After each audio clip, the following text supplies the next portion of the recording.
Bonjour, et dans la série Posture d'hiver, il y a la posture du nerf sciatique.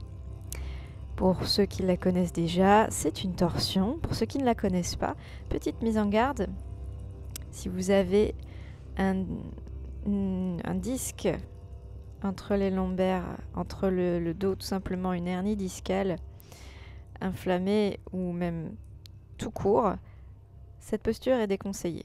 Je ne suis pas à l'intérieur de votre corps, je ne suis pas en présentiel pour vous aider à adapter en fonction de votre mal, et je ne connais pas votre mal si vous avez une hernie discale. Voilà.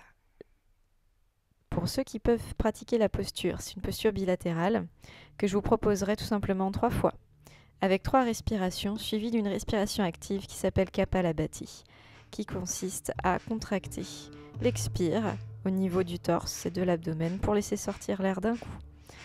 Les inspires se font toutes seules automatiquement, donc elles sont très courtes.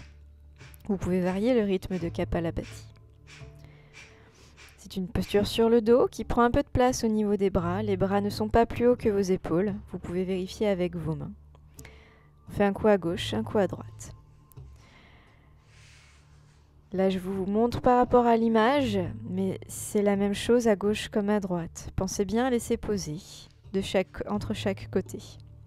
Les jambes sont tendues, les talons poussés vers l'avant, les orteils vers le ciel. On plie une jambe, on la pose sur l'articulation du genou de l'autre côté. Et c'est le bras opposé qui vient chercher la cuisse. Lorsque la jambe va sur le côté, ça soulève la hanche. On va, avec la main opposée, emmener la jambe pliée.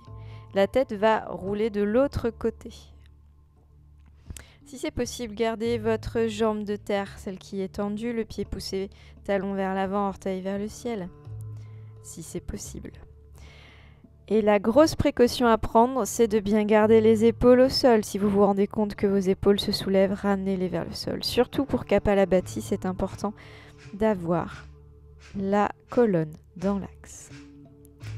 Donc c'est une posture qui se fait idéalement le ventre vide, puisque la contraction des abdominaux serait incompatible avec un estomac plein.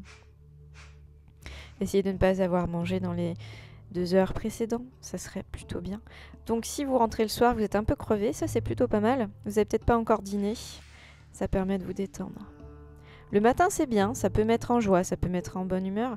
Et pour se relever, on essaye de faire un petit peu des abdominaux.